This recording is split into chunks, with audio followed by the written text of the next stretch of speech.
The train howled across the wastelands like something half alive, half angry. Dust rose from the iron wheels, gold against the dying sun. When it screeched to a stop at Red Hollow Station, only one passenger stepped down. A young woman with a wedding dress folded in her satchel and rope scars on her wrists. Her name was Clara Wynne, though folks here didn't know it. To the men unloading crates, she was just another mail-order bride from back east, shipped like a promise, unwrapped like a bargain. But no one came to claim her.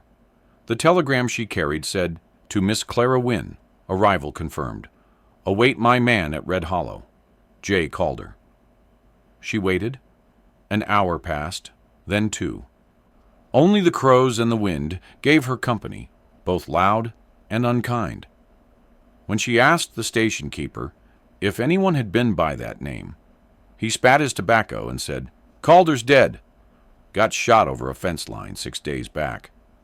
Guess you'll need a new groom, missy." The words hit harder than the desert sun. Not because she loved the man, she'd never met him, but because she'd sold her last dollar to get here. Her old life in Kansas was gone. The false charge of witchcraft, the mob with torches, the branding iron that touched her shoulder like hellfire. She tugged her shawl tighter. Beneath the fabric, the burned brand, a crooked W, still throbbed faintly, like it remembered. That's when a voice, rough as gravel and low as thunder, came from behind her.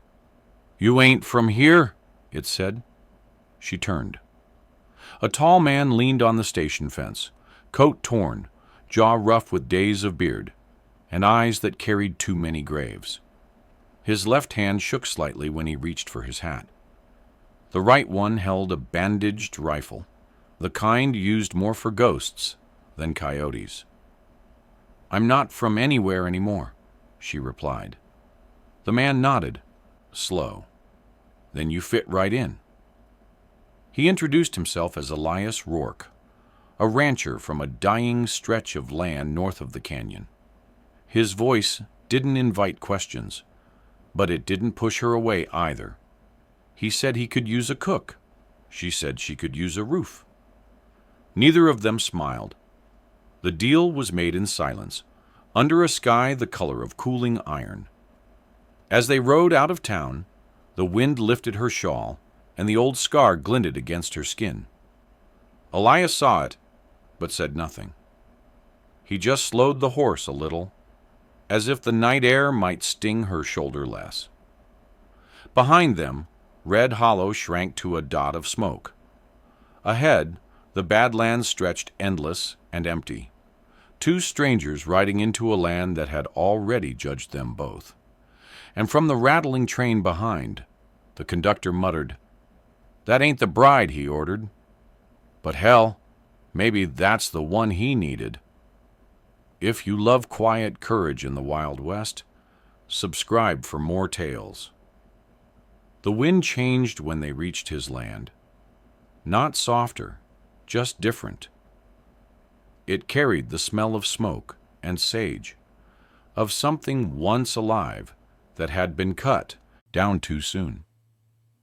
Elias Rourke's ranch sat lonely against the high ridge, its fences half fallen, and its barns leaning like old men, too tired to stand straight. The cattle were gone, the well dry, and the fields gray with dust. The house itself looked ashamed to still be standing. Clara stepped down from the wagon and looked around. "This place," she said quietly, "looks like it's been waiting for an apology." Elias almost smiled, almost. "Then it's waiting, same as me." They said nothing more that night. He showed her the kitchen. One window, one cracked stove, one Bible missing its cover. She lit a lamp, saw the spider webs hanging like lace, and began to clean. He offered no help, just stood by the door, with that far-off look of a man who'd buried too many yesterdays. When darkness settled, the coyotes sang. She cooked beans in a dented pot, handed him a bowl, and took one herself. They ate without a word. But when she reached for her cup, her sleeve slipped, and the burn mark on her shoulder caught the light. Elias paused, his spoon stilled in midair. "That from a branding iron?" he asked softly. She froze. The air turned heavy. "Wasn't my choice," she whispered. "They said I cursed their crops. Said I brought sickness. All I did was tend a fever the preacher's wife had, and she died anyway." Her voice broke, then steadied. "I ran before they could finish their sermon." Elias looked at her for a long time. Not pitying, just seeing. "I've been branded, too," he said finally. He lifted his shirt just enough to show a long, pale scar on his ribs. "Confederate iron. Said I deserted. I called it waking up." The lamp flickered between them, two ghosts warming their hands on a single fire. Outside, the wind rattled the shutters like old bones. That night, Clara lay on the floor by the stove while Elias took the chair by the window. Neither slept much. At dawn, she rose, wrapped her shawl, and walked to the well. The rope was frayed, the bucket split. Still, she pulled, slow, steady, patient, until the sound of water came from below.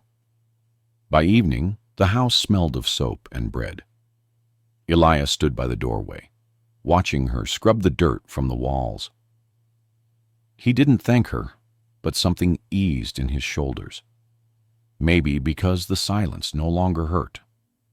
Later he brought out a box from the attic, a folded wedding veil, yellowed with dust. "My wife's," he said. "She died birthing a son, who didn't stay." Clara set down her cloth. "You can bury it, if it hurts to keep." He shook his head. "Not yet. Burying things don't make 'em lighter. Sometimes you gotta carry 'em till they turn into something else." She looked at him then, really looked. And for the first time since Kansas, she didn't feel afraid of a man's eyes. That night, when the fire cracked low, Elias spoke again. "You ain't got to stay here. Folks in town'll find work for a woman." "Who's quiet?" Clara's lips curved faintly. "I've been quiet my whole life, Mr. Rourke. I came west to see what happens when I stop." Outside, the moon hung low and red, like a wound trying to heal. And somewhere in the dark, the first coyote stopped singing. If her courage still burns brighter than shame, subscribe for more. It was late August when the trouble came. The sky had turned to brass, the earth to powder, and the only thing that grew was rumor. Red Hollow had a new sheriff, a slick man named Vance Crowder, all silver buttons and black intentions. He'd been a bounty gun during the war, the kind who shot for pay and prayed only when someone was watching. Folks said he was rebuilding order. What he was really doing was building fear. He rode out to Elias Rourke's ranch one afternoon with 2 deputies and a piece of paper. The paper said the land belonged to the bank. The look in his eyes said it belonged to him. Elias met them at the gate, calm as an old oak. "Got no quarrel with lawmen," he said, "but I paid this land twice over." Crowder smiled, a wolf's smile, all teeth and hunger. "Maybe so, but the bank don't honor ghosts, and your witness is 6 feet under." Then he noticed Clara, standing in the doorway with a broom in her hand and a straight spine. "Well now," he said, tipping his hat low. "Who's the lady? Mail order bride or something less official?" Elias's jaw tightened. "She's my wife." That was the first time he'd said it aloud. The deputies chuckled. Crowder's grin widened. "Funny thing, Rourke. Word in town says you took in a branded witch." The air went still. Even the wind paused to listen. Clara's fingers gripped the broom tighter. The mark on her shoulder prickled like it knew it was being called out. Elias stepped forward. "You say that again, Sheriff." Crowder swung down from his horse, boots heavy in the dust. "I said maybe she cursed this ranch same as she cursed the last one. Maybe that's why the crops don't grow." He moved closer, so close she could smell the whiskey on his breath. "Maybe we ought to test her again. See if she burns cleaner this time." That's when Elias hit him. No warning, just a sound like thunder cracking through bone. The first deputy drew his gun, but Elias was faster. A single shot rang through the dry wind, sharp, echoing, final. The second deputy froze, hand halfway to his holster. Elias's rifle was already leveled. "Leave the paper," he said. They did, and Crowder, bleeding from his nose, spat into the dust and swore, "You'll hang for this, Rourke, and your witch'll hang twice." They rode off in a storm of dust and curses. Clara ran to him. His knuckles were bleeding, his face still carved with rage. "You shouldn't have done that," she whispered. "I know," he said, "but I ain't letting men talk that way about you." That night, the sound of hooves echoed from the valley. The law was coming back, and this time they'd bring a rope. Elias loaded his rifle. Clara packed bread, water, and one small Bible. They left under moonlight, through a canyon road that had forgotten what mercy looked like. By dawn, they found refuge at an old mission chapel, half burned, half blessed. Inside, the pews were gone, the altar broken, but a cross still hung crooked on the wall. Clara traced the cracked wood with her fingers. Maybe God still visits the places that nobody else does. Elias leaned against the doorframe, listening to the distant thud of riders. "They'll find us soon." She nodded. "Then we wait." When the posse finally came, the sun was a white fire.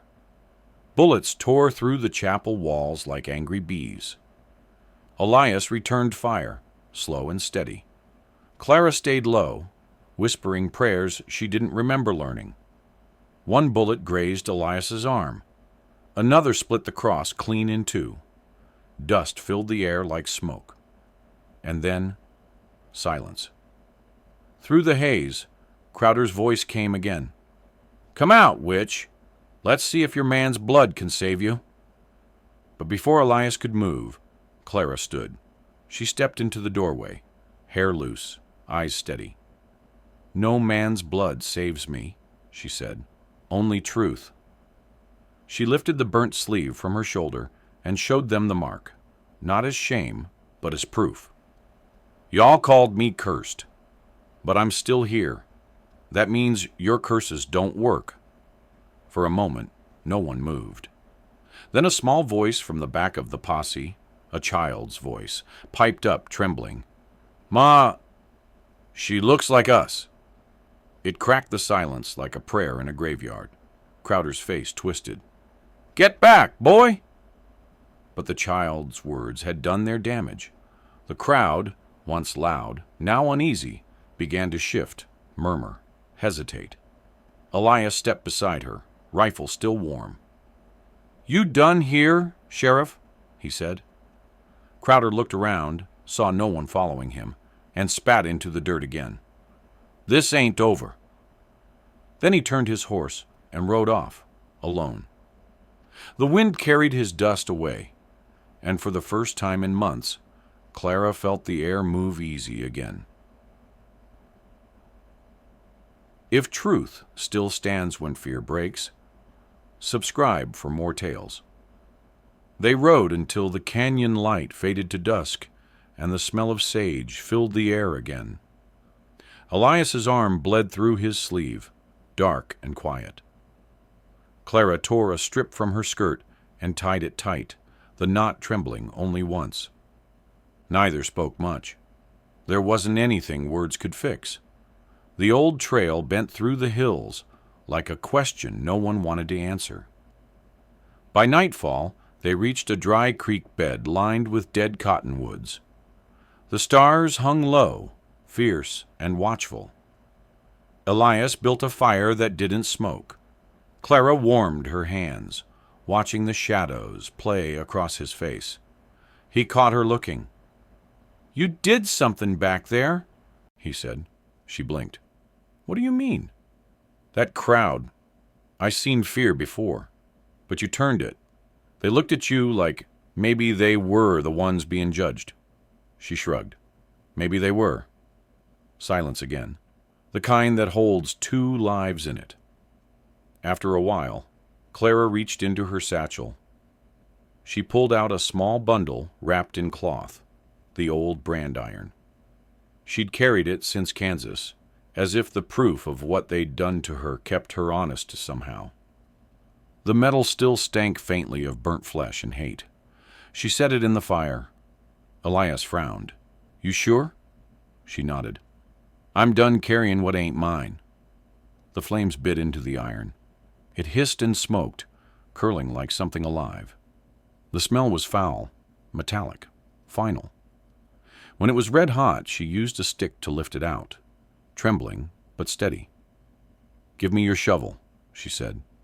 He hesitated. "What for?" "I'm burying it." She walked a few yards from the fire, found a soft patch of earth by the dry creek, and dug. The night wind whipped her hair, scattering ash around her boots. She set the glowing iron into the hole, watched it fade to black, and covered it with dirt until the ground looked plain again, like no one had ever been burned for being different. When she came back, her face was streaked with sweat and moonlight. Elias handed her his canteen. "You did right," he said. She looked up at him, eyes fierce and wet. "Then why's my chest still heavy?" He thought for a long while. Then he said, "Because forgiveness don't come from burying. It comes from surviving it twice, once in the flesh and once in your memory." She stared into the fire, the words sinking in like rain into dust. After a while, she said softly, "You ever forgive yourself, Elias Rourke?" He stared into the flames too. "Working on it." Later that night, the coyotes howled again, but this time their cries sounded less like hunger and more like song.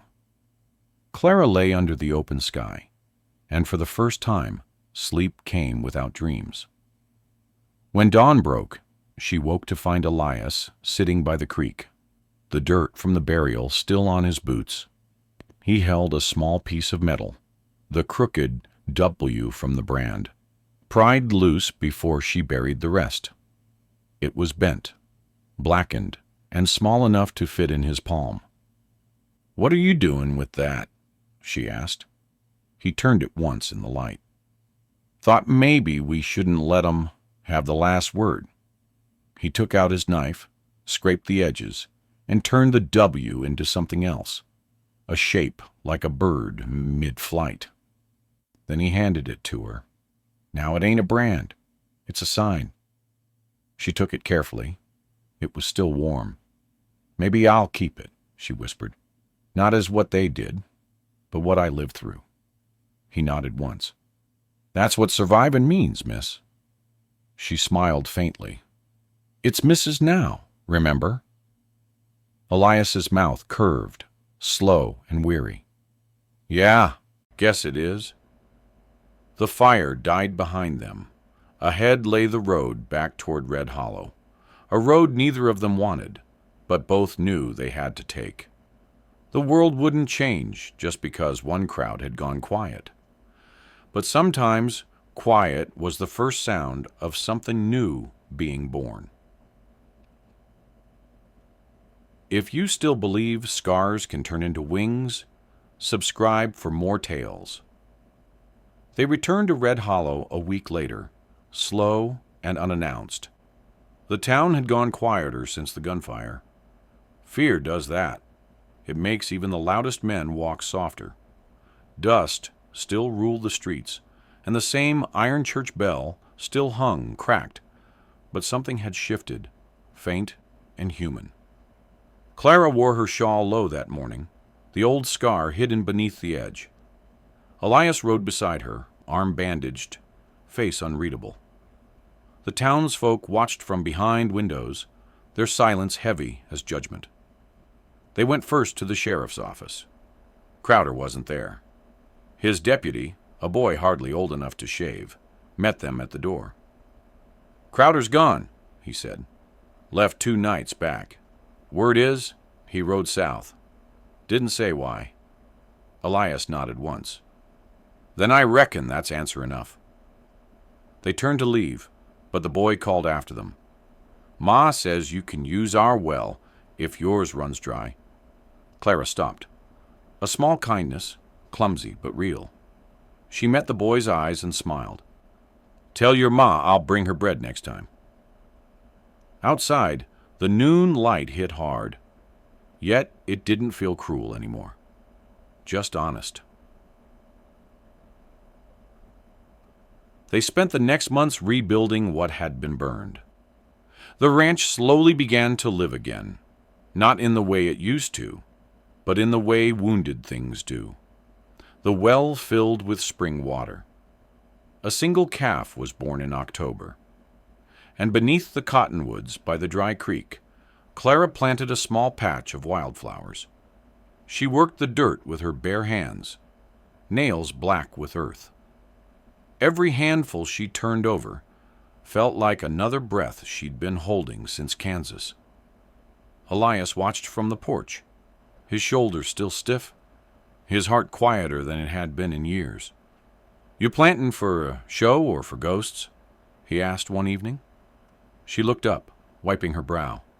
"For both, maybe. Ghosts like color, too." He grinned, a small, tired, true grin. "Then make sure you give 'em plenty." That night, he helped her set a stone at the edge of the garden, a flat, river-worn thing they found by the creek. Clara etched one word into it with his knife. "Still." When she was done, she set the small bird-shaped piece of iron on top, the one he had carved from the brand. The wind came gentle, almost kind, brushing her hair across her face. "Still alive," she whispered. "Still here." Elias nodded. "And that's the best kind of revenge." Winter came and passed. Spring rose from the red soil like a promise. The garden spread wider. Each week, the flowers bending toward the sun, as if trying to remember how to trust it. People from town began to visit now and then. Some brought seed. Some just stood there, hat in hand, quiet. A few even knelt, touching the petals with the same care they once reserved for prayer. They never spoke of witchcraft again. One morning, a small girl came up the road, her mother trailing behind. She stopped at the garden and stared at Clara. "My pa says you used to be bad," she said shyly, "but I think you just got burned wrong." Clara knelt, smiling through the ache in her chest. "Maybe that's what happens to all of us, sweetheart. Some of us just take longer to grow back." The girl nodded solemnly and laid a single white daisy on the stone marked "Still." Elias watched from the fence line, hat over his heart. He didn't say a word, but when she looked up at him, his eyes said everything. The brand was gone. The fear was smaller, and in its place, just a garden, a scar, and a quiet kind of freedom. As the sun set behind the canyon, the sky turned copper and rose. Clara and Elias sat side by side, boots in the dust, silence between them no longer heavy. The air smelled of earth and forgiveness. She reached out and took his hand. He didn't pull away. "Do you ever think about what might have been?" she asked. Elias shook his head, slow. I think about what still is.